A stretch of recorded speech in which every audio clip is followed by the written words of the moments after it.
Real-Time 1960s presents Evening Report, a complete roundup of today's news with Joe Rubenstein. Good evening. In Massachusetts, President Kennedy speaks out on Vietnam. In Alabama, Governor Wallace blocks integration of public schools. In New York City, 2 young women are brutally murdered. The Beatles take Britain by storm. Whitey Ford joins an elite group. And a blast from the past at the Polo Grounds. Those are the headlines. The details after this message. Chunk, chunk, big chunk. Chunky. Big chunk. Chunky. Open wide for Chunky. The thickest nickel chocolate bar in the USA. Milk chocolate, raisins, Brazil nuts, cashews. Chunky, extra thick for extra flavor. New, just nuts and milk chocolate. Pecan Chunky. Open wide for Chunky. Chunky. In Saigon, it was confirmed today by diplomatic sources that the United States now believes that no South Vietnamese government that includes Ngo Dinh Nhu, brother of President Ngo Dinh Diem, can win the war against the communists, and that Mr. Nhu cannot be separated from the government. Therefore, sources say, the U.S. is ready to initiate and facilitate action that might lead to the overthrow of the Diem regime. Mr. Nhu and his wife Madam Nhu, South Vietnam's de facto First Lady, are believed to be directly responsible for the August 21st attacks on Buddhists throughout South Vietnam. The total number of dead and disappeared has not been confirmed, but estimates range up to several hundred, and over 1,000 were arrested that day. This afternoon, the Times of Vietnam, an American-owned English-language newspaper, reported that the CIA had planned a coup d'etat against the Diem regime for August 28th, but had, quote, postponed the plot because the Vietnamese knew and were prepared to face it and fight to the end, unquote. In Saigon, a U.S. Embassy spokesman called the report, quote-unquote, nonsense, and the U.S. State Department also denied the charge, with one official comparing the story to, quote, something out of Ian Fleming, unquote.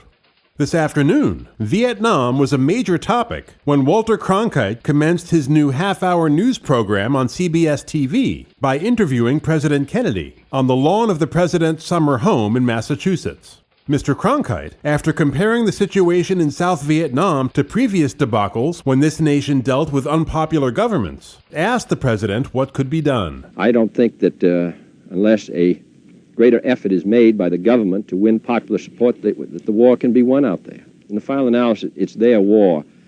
They're the ones who have to win it or lose it. We can help them. We can give them equipment. We can send our men out there as advisors, but they have to win it, the people of Vietnam, against the communists. We're prepared to continue to assist them. But I don't think that the war can be won unless the people support the effort. And in my opinion, in the last 2 months, the government has gotten out of touch with the people. The repressions against the Buddhists, we felt, were very unwise. Now, all we can do is to make it very clear that we don't think this is the way to win. It's my hope that this will become increasingly obvious to the government, that they will take steps to try to bring back popular support for this very essential struggle. But these people who say that we ought to withdraw from Vietnam are wholly wrong, because if we withdrew from Vietnam, the communists would control Vietnam.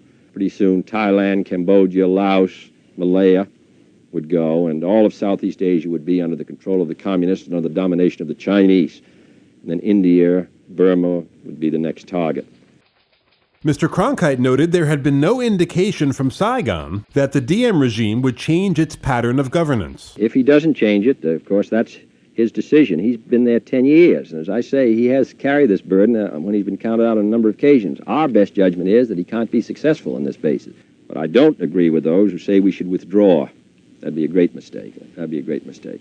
I know people don't like Americans to be engaged in this kind of an effort. 47 Americans have been killed in combat with the enemy. But this is a very important struggle, even though it's far away. We took all this, made this effort to defend Europe. Now Europe is quite secure. We also have to participate, we might not like it, in the defense of Asia. We're in a very desperate struggle against the communist system.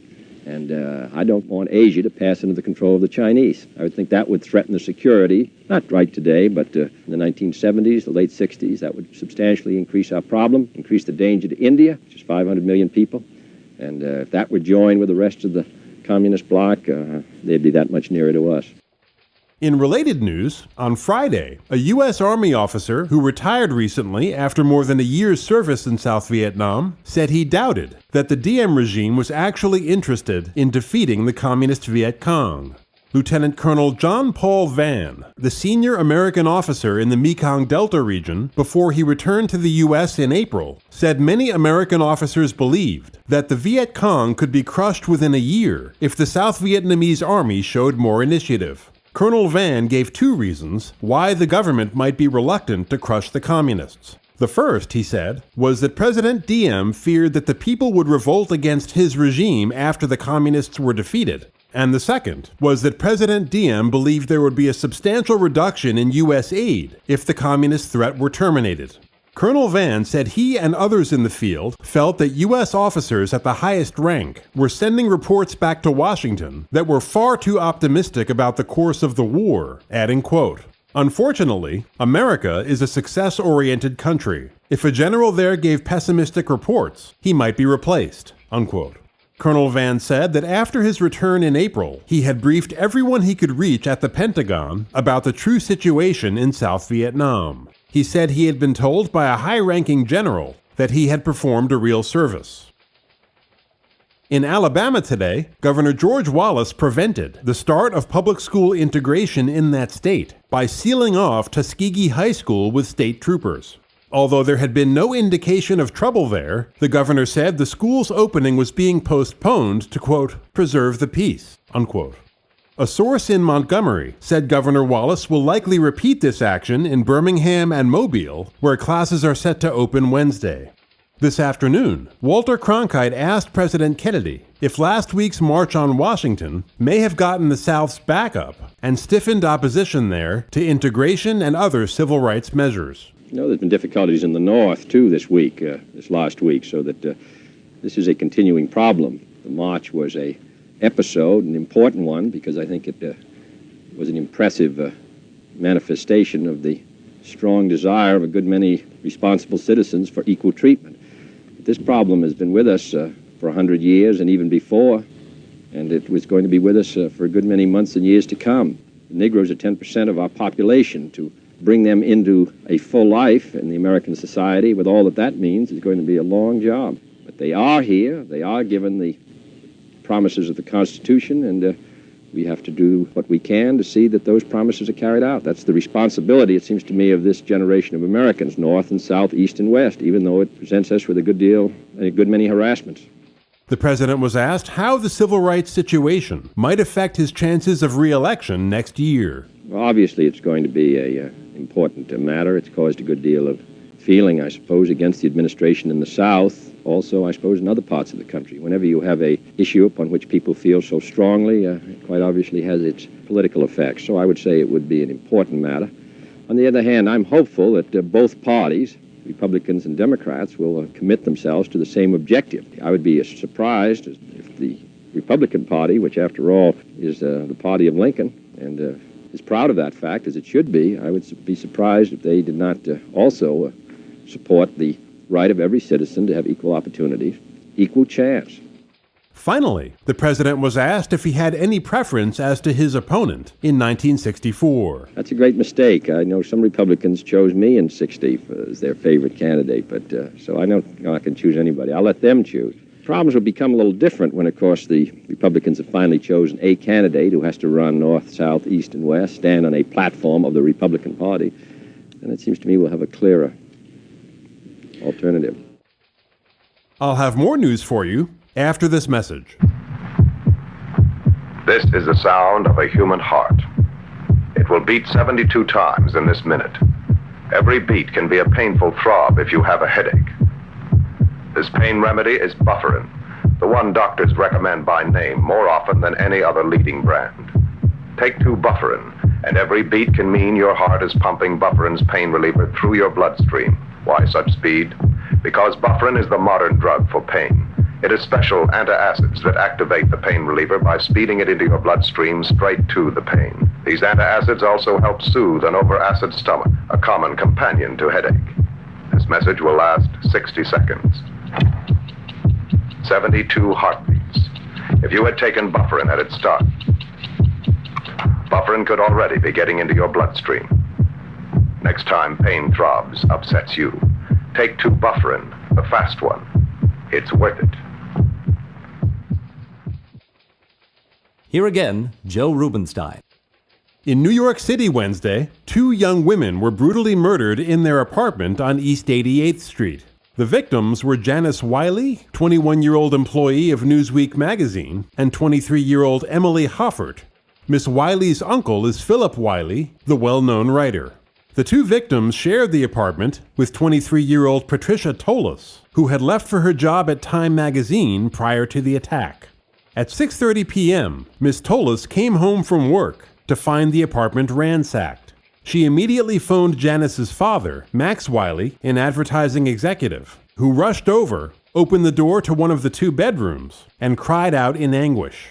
On the floor lay the bodies of his daughter and Miss Hoffert.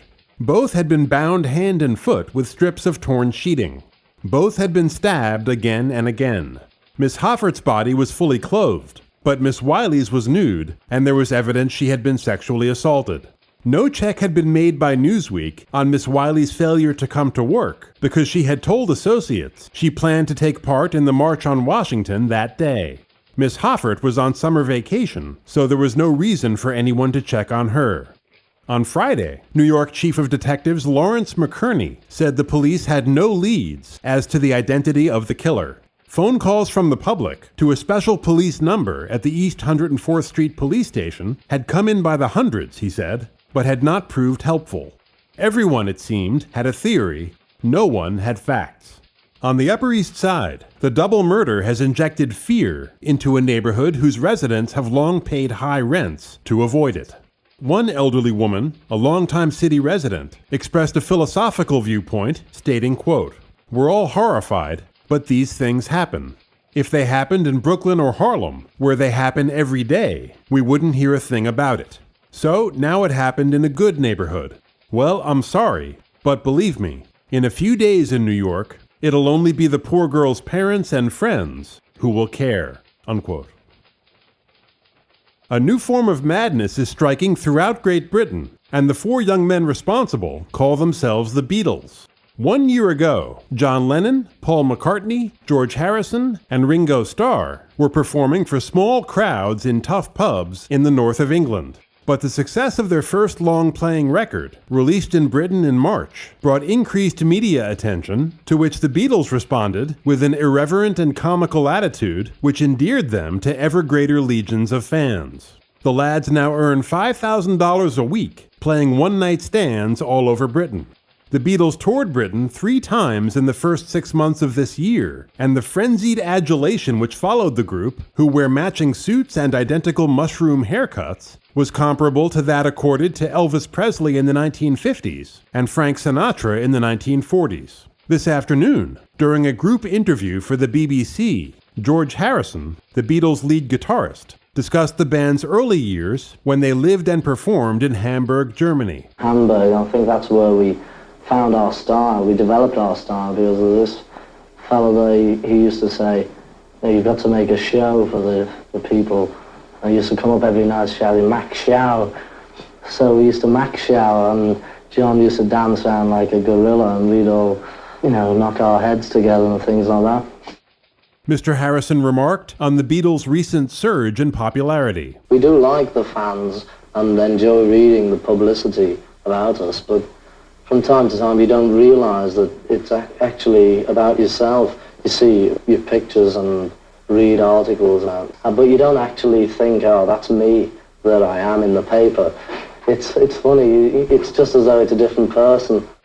Paul McCartney, the group's bass player, and along with John Lennon, primary songwriter, explained why they had shifted their attire from jeans and leather jackets to matching tailored suits. It was a bit sort of old hat anyway, all wearing leather gear.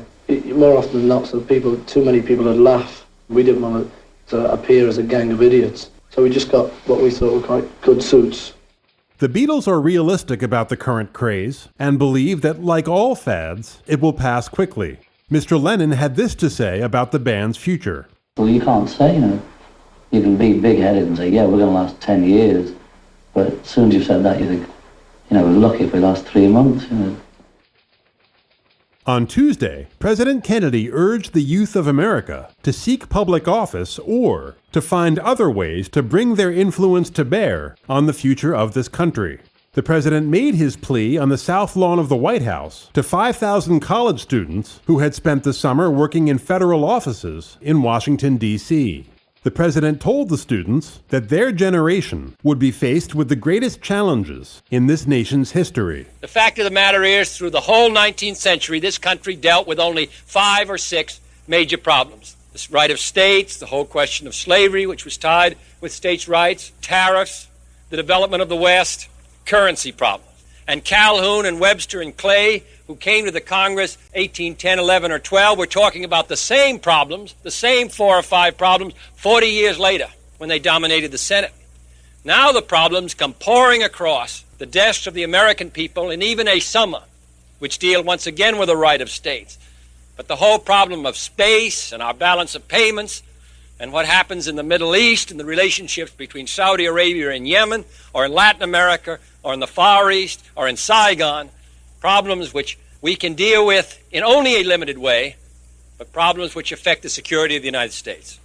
The president underscored his point by referencing the current debate over the nuclear test ban treaty. One of the senators said the other day to Dr. Brown, "Why is it that you and Dr. Teller, who are such experts, can be wholly in disagreement?" Dr. Brown, who ran the laboratory out in California, where Dr. Teller now works, who now works at the Department of Defense. Dr. Foster, who opposes the treaty, who now runs the laboratory where Dr. Brown worked. Dr. Bradbury, who supports it, who runs Los Alamos. How does a senator, how does a president, how do the people of the United States make a final judgment? There is, of course, no easy answer. What it requires is finally a choice about what your estimate is of the great movements of history or the immediate movements. The security of your country, its well-being, the prospects for peace, the dangers of war, and the hope that it's possible to make progress in this rather small globe. Sports, right after this. Now make yours the fastest iron in town with Easy On Spray Starch. Properly used, Easy On's exclusive formula will not scorch. Actually sprays an invisible scorch guard between iron and fabric. Lets you iron without stick or drag. And Easy On speeds your iron, leaves it shining clean, free from starch buildup. Today, make yours the fastest iron in town with Easy On Spray Starch. Will not scorch. At Tiger Stadium today, Yankee southpaw Whitey Ford became the American League's first 20-game winner of 1963, and Mickey Mantle returned to the Yankees starting lineup for the first time in nearly 3 months, as the Bombers split a doubleheader with the Tigers, winning the opener 5-3 and then losing 2-1.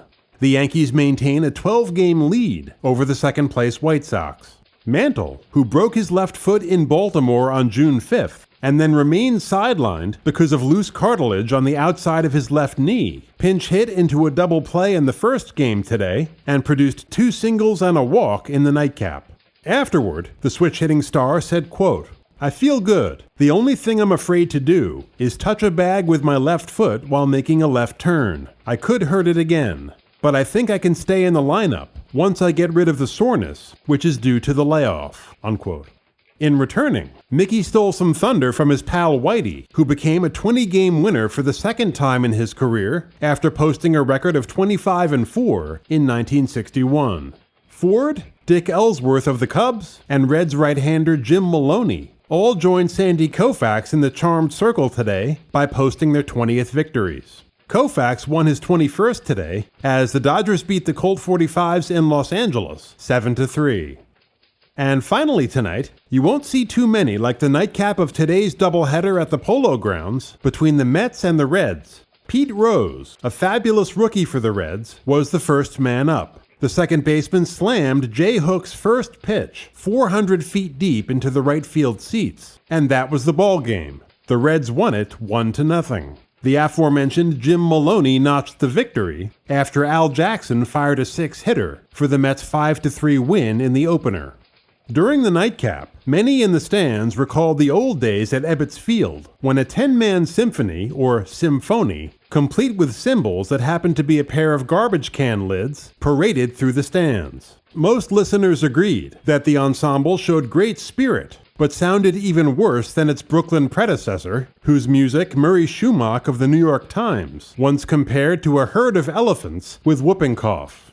The Mets now trail the front-running Dodgers by 38.5 games. However, today's gathering of 19,273 pushed the Polo Grounds attendance over the million mark for the year, which is not bad for a last-place team.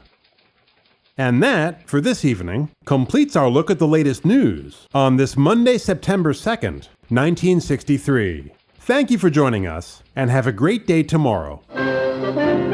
This has been your Evening Report, a roundup of the latest news with Joe Rubenstein.